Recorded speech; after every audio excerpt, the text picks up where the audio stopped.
Friends, welcome back to my new blog. আজ আমি চলে এসেছি ইস্কনের গোবিন্দাসে, যেটা মিন্টু পার্কে লোকেটেড। যারা যারা ইস্কনে আসোনি তারা মিন্টু পার্ক নেমে টুয়ার্ডস বিড়লা হাই স্কুলের দিকে এসে বাদিকে দেখবে ইস্কনের বোর্ড আছে। ওদেরই একটা ভেজ রেস্টুরেন্ট হলো গোবিন্দাস।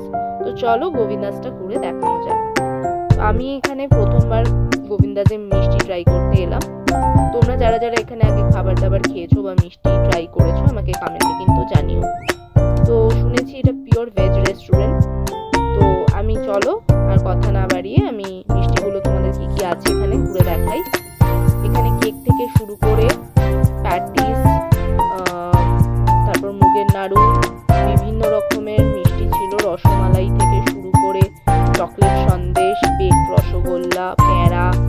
তো ভেবে পাচ্ছিলাম না কোনটা নেব। অ্যাট লাস্ট ডিসাইড করলাম যে কালাকাঁদ খাবো। তো আমি তাড়াতাড়ি কালাকাঁদ অর্ডার করলাম। আর এরা এত হাইজিন মেনটেন করে, উনি সব মিষ্টি কিন্তু গ্লাভস পরে সার্ভ করছিলেন। সাথে কালাকাঁদের সাথে আমি গোপাল ভোগ নিয়ে নিলাম। দেখো এখানে হলুদ চমচমও ছিল, বাট গোপাল ভোগটা আমার বেশ দেখে ভালো লাগলো।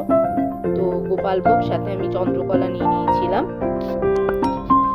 পুরোটাই কিন্তু টংস দিয়ে সার্ভ করছেন, এটা দেখে বেশ ভালো লাগলো। তো ক্লিন হাইজিন মেনটেন করছে।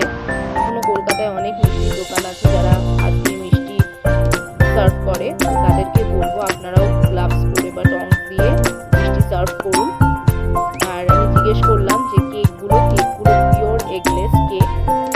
আর সাথে এখানে ছিল হচ্ছে খাস্তা কচুরি, ভেজিটেবল চপ, সিঙ্গারা।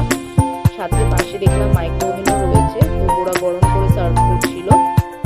আর খাবারের মধ্যে এখানে স্যুপ থেকে চাউমিন থেকে শুরু করে পনির, রুটি, সব রকম অপশনস ছিল।